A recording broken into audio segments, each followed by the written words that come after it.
ఎన్నికలో బీఆర్ఎస్ పార్టీకి చెందిన నవీన్ రెడ్డి విజయం సాధించడం పట్ల హర్షం వ్యక్తం చేసిన మధురాపూర్ గ్రామ బీఆర్ఎస్ పార్టీ నాయకులు కార్యకర్తలు రంగయ్య గౌడ్ ఆధ్వర్యంలో కార్యకర్తలు జై తెలంగాణ, జై కేసీఆర్, జై జై అంజన్న, జై జై నవీన్ రెడ్డి అన్న అంటూ నినాదాలతో గ్రామంలో ర్యాలీగా వెళ్లి ముఖ్య కూడలిలో మరియు గ్రామ పంచాయతీ వద్ద బాణాసంచా కాల్చి మిఠాయిలు పంచుకుని సంబురాలు చేసుకున్నారు.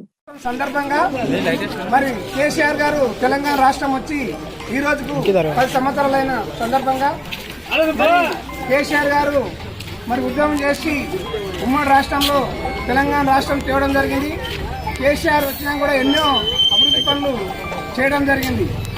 అలాగే మరి మన ఉమ్మడి జిల్లాలో ఈరోజు ఎమ్మెల్సీ మరి నవీన్ రెడ్డి గారు గెలవడం జరిగింది. అందుగురించే మనం ఈరోజు ఉత్సవం చేసుకుంటున్నాం. అందరు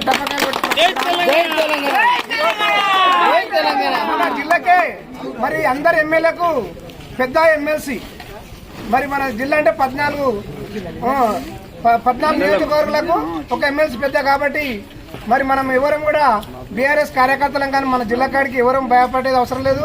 ఎందుకంటే మన నియోజకవర్గం మన నియోజకవర్గం మన నందిగామ మండలము మరి మన పక్కనే కాబట్టి మనం అందరూ అధైర్యపడకుండా రేపు మరి సర్పంచ్ ఎలక్షన్లు కానీ, ఎంపీటీస్ కానీ, జడ్పీటీస్ కానీ మనం అందరము మరి ముందుకోవాలి.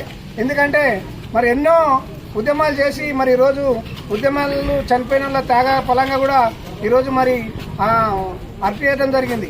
ఈరోజు ప్రతి గ్రామంలో జెండాలు కూడా ఎగరటం జరిగింది. అందుగురించి మనం కూడా ఏదేమైనా ఏ కార్యకర్తకి ఏదైనా అందరికీ అందుబాటులో ఉంటాము. మరి మనం ఏదేమున్నా చాలా కష్టపడి ముందుకు నడవాలి. ఎవరికి ఏమి మనము భయపడకుండా ఏదేమో ఉండదు. యువకులు మేము మరి ముందుకు రావాలి. యువకులు కూడా మేము ఏది అవసరం ఉన్నా సహాయపడతాము.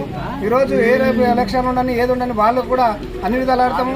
మనకు నవీన్ రెడ్డి ఏ టైం ఫోన్ చేసినా ఏదున్నా మనకు అందుబాటులో ఉంటాడు. మనకు ఇంతకుముందు అంటే పిలిస్తే పలికే వ్యక్తి నవీన్ రెడ్డి. ఈరోజు ఆయన ఎంతో కష్టపడి మరి కాంగ్రెస్ ప్రభుత్వం ఉన్నందుకు మరి అదే రేవంత్ రెడ్డి నియోజకవర్గం, రేవంత్ రెడ్డి జిల్లా ఇది. మరి ఈరోజు గెలిపించకపోయి మరి కేసీఆర్ చేతిలో బహుమతి పెట్టడం జరిగింది. ఈరోజు కేసీఆర్ కూడా మరి ఎంతో సంతోషం. First election Telangana MLA election ఓడిపోయినాక ఫస్ట్ ఎలక్షన్ మరి దీనికి కూడా మరి పట్టభద్రులు కూడా ఉంది ఎమ్మెల్సీ. మరి అది కూడా మన కార్పొరేటే గెలుస్తుంది. అది కూడా 4 జిల్లాలకు ఎలక్షన్ ఉంది. ఇప్పుడు ఏ ఎలక్షన్ జరగని ఖచ్చితంగా కార్య గెలుస్తుంది. ఎందుకంటే కాంగ్రెస్ ప్రభుత్వం ఎన్నో మాయమాటలు చెప్పి ప్రభుత్వంలోకి వచ్చింది. ఏ ఒక్క అమలు కూడా చేయలేదు. ఒక పథకం కూడా బస్సు తప్ప ఏది అమలు చేయలేదు. కాబట్టి పబ్లిక్లో ఇప్పుడు మరి వాళ్ళు ఓటు అడగని పోతే చాలా వ్యతిరేకం ఉంది. దయచేసి మరి ఏ ఎలక్షన్ వచ్చినా ఎవరు అది కాకుండా మన కార్మికులకు మనకు కూడా చాలా మనకి ఏదేమో అది కావద్దు. ఒక ఊళ్ళో పవర్ వచ్చిందనుకో ఏదేమైనా మనటానికి అందరు వస్తారు. మనదే పవర్ ఉంటుంది. మనం ఏ విధంగా రేపు సర్పంచ్ కూడా ఏదైనా మనం కష్టపడి పనిచేస్తుంటే మీకు ఒక సేవకుల్లాగా పనిచేస్తాము. మీ కాలకడ కూడా ఉండి మేము ఉండేదే ఊళ్ళో సేవ చేయడానికి కాబట్టి మీకు ఏ అవసరం ఏదన్నా చేస్తామని మరి ఈరోజు నవీన్ రెడ్డి గెలిచినందుకు ఈ సందర్భంగా చాలా సంతోషిస్తున్నాం. అసలు ఈ సంతోషము మనకి ఎప్పటికీ ఉంటుందని రేపు ముందు ఇంకా ఎన్నో సంతోషాలు మరి కేసీఆర్ గారు కొట్లాడి చేస్తారని నేను మనం చేసుకుంటూ జై తెలంగాణ.